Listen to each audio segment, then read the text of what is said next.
where we first started seeing an increase in the overdoses, and to include deaths, was in 2015. We began to see a nationwide epidemic that was beginning, and that's when we first got approached about Narcan, which is something that we use to try and reverse the effect of the opioid overdose.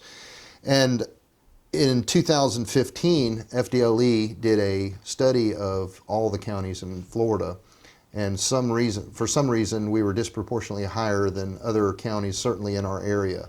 We were tied for first with Palm Beach County. So our sheriff and our agency, to include our narcotics division and our street crimes unit, have worked diligently over the last few years to try and battle this epidemic in our community.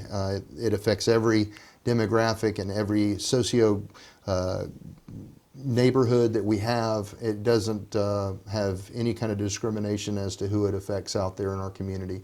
And it's creates an onslaught of other issues, homelessness, mental health, other types of addiction that follow with this. Of course, not to mention the violent crime that's associated with drug addiction. 2016, we had 80 overdoses with 21 deaths. 2017, we had 127 overdoses with 25 deaths. In 2018, 166 overdoses with 26 deaths. And in 2019, we had 157 overdoses with 26 deaths. And then year to date, we're at 172, not even quite through August of 2020, with 15 deaths. Now, the one dip that we see is in 2019. And we can attribute that to Operation Pay Dirt, which was in 2018. It was a cumulative effort with federal and local law enforcement agencies. We hit a major heroin fentanyl target. It was the largest narcotics bust in Okaloosa history. We had $6 million in fentanyl alone. According to our sheriff, there was enough fentanyl, with 770 grams of fentanyl seized. That's enough to kill every citizen in Okaloosa County.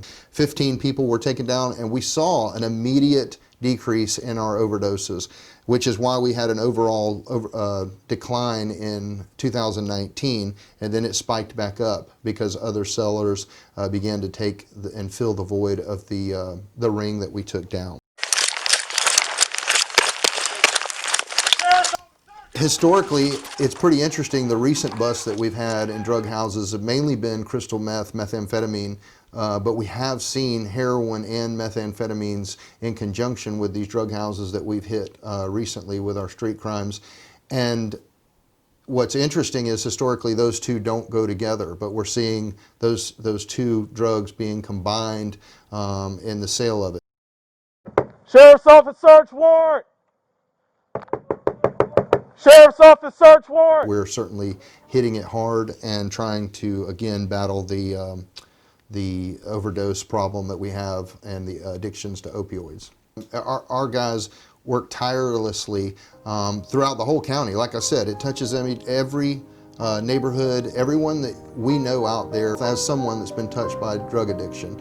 And not to mention how it affects the rest of the community, whether it be violent crime, property crime. People steal to be able to get money for their addictions, and they will steal from their family members if it gets bad enough, loved ones, friends. So everyone's affected by the addiction that we see.